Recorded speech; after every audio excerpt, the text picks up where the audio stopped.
Reliance Industries. You hear that name and you immediately think of Indian business, right?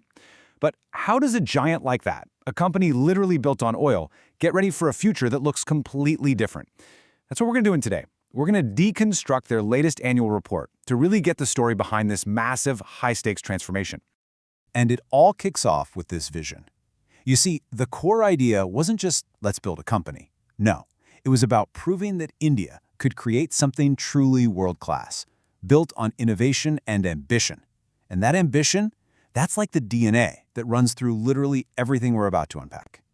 And wow, has that ambition paid off? Look at this number.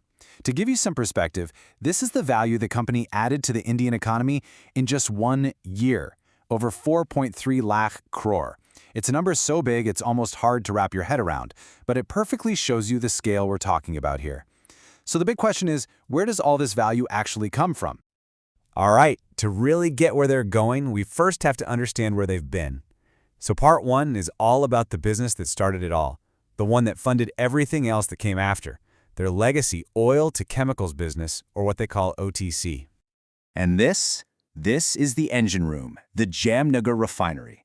We're talking about one of the largest, most complex refining hubs on the entire planet. For decades, this absolute behemoth has been the financial heart of the company, just churning out the cash needed to fuel all this incredible diversification. Okay, so you look at this table, and at first glance, things look pretty good, right?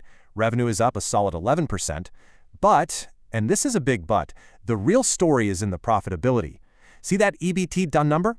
That's basically their operating profit. It's down almost 12%. And that squeeze on their margins, that's the key takeaway here. The old business is still massive, for sure, but it's feeling the pressure. And that pressure is exactly why they need to change. So with your core business feeling the heat, where do you look for growth? Well, that brings us to part two, where the story takes a sharp turn into businesses that touch the daily lives of pretty much every Indian, digital services and retail.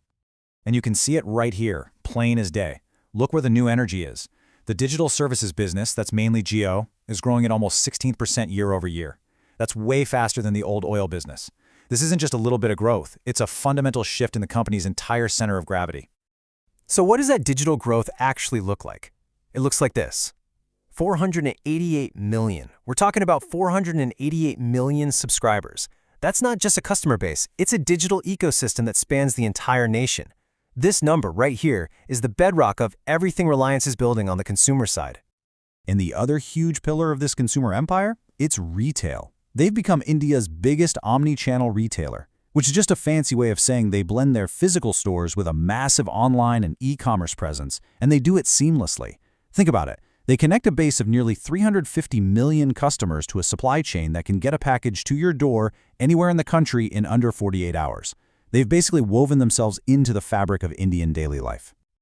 All right, now we get to the real heart of this transformation. Part 3. How does a company that was literally built on hydrocarbons pivot to become a leader in green energy?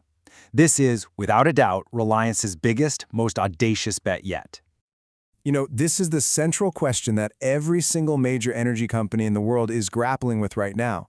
And Reliance's answer isn't just, reduce our emissions a bit. No way.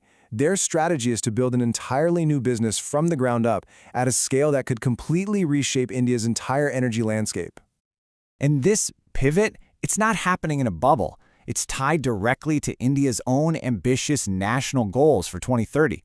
The game plan isn't just to be a part of this energy transition, it's to become a keystone player. A central, absolutely essential piece of the puzzle. So how are they going to pull it off? The plan has a name, the Giga Complex Strategy. Let's break it down. Step 1, control the whole value chain, from raw materials all the way to the finished products. Step 2, build these massive, modular gigafactories that can be scaled up easily. Then, you pour money into deep tech R&D and team up with global tech leaders. And finally, you frame the whole thing as a mission to secure India's energy future. Pretty smart, right? And listen, this isn't some far-off dream they're talking about. They've laid out a very concrete timeline. A major solar production line is coming online this year. A massive facility for green hydrogen is next by 2026, and it's all building towards this incredibly ambitious goal of being net carbon zero by 2035. But of course, a transformation this huge is never easy. there are always challenges. So in our final section, let's look at the risks the company itself is flagging and what their vision is for the road ahead. What I find interesting is that the report is pretty upfront about the two biggest risks they face. The first one is obvious: climate change and the energy transition itself. Their response? Well, it's to go all in on green investments. The second risk is all about keeping their hundreds of millions of customers happy in a world that's constantly changing. And their answer to that? A huge push into new tech like AI and VR to constantly reinvent that customer experience. And that brings us right back to the company's own closing statement. They frame this entire journey, from oil to data and now to green energy, as their commitment to helping build a Viksit Bharat, which is the vision of a developed India by 2047. It's a really powerful mission statement, and it leaves us with one final big question.